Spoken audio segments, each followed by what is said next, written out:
एक महात्मा भिक्षा मांगने जाते थे, तो एक गांव में ऐसे विनोदी स्वभाव की वृत्ति वाले कुछ लोग होते हैं।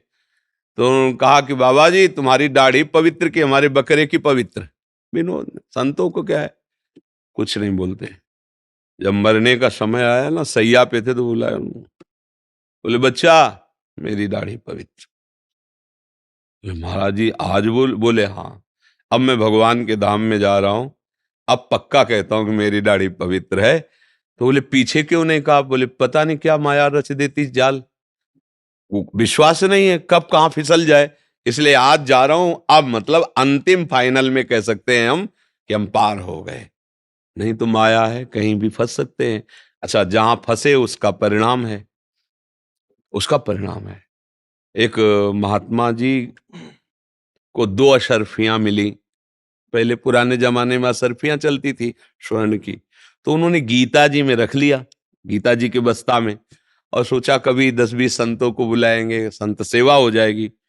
आश्रम में गए और गीता जी रखा, और कुछ दिन बीमार हो गए तो बात भूल गए। अब मरते समय ध्यान आया कि अशर्फियां हमारी दो गीता जी में रखी, अगर मैं शिष्यों से बता पाऊं कि इससे संत भंडारा कर देना तो ठीक रहता।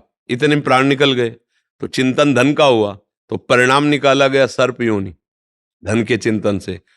तो उसी बस्ते के अंदर छोटे से सर्प के बच्चे में उनका, अब उन्होंने अपने शिष्य को स्वप्न दिया कि मेरी गति बिगड़ गई, दो असर्फियों ने गति बिगाड़ दी।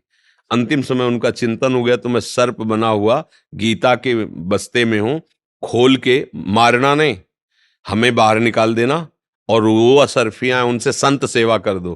तुम जो भी संत सेवा करोगे तुम्हें हमारा शरीर छूट जाएगा और मैं भगवान के धाम में चला जाऊंगा। ऐसा ही किया, तो देखा दो असरफियों से योनि बदल गई। तो अपने लोगों में कितनी आसक्तियां हैं, अपने लोगों के पास कितनी आसक्तियां हैं, स्त्री पुत्र परिवार घर द्वार मान सब, ढेर सारा बोझा जमा है। कैसे फाइनल में कह सकते हैं कि हम क्या बनेंगे आगे?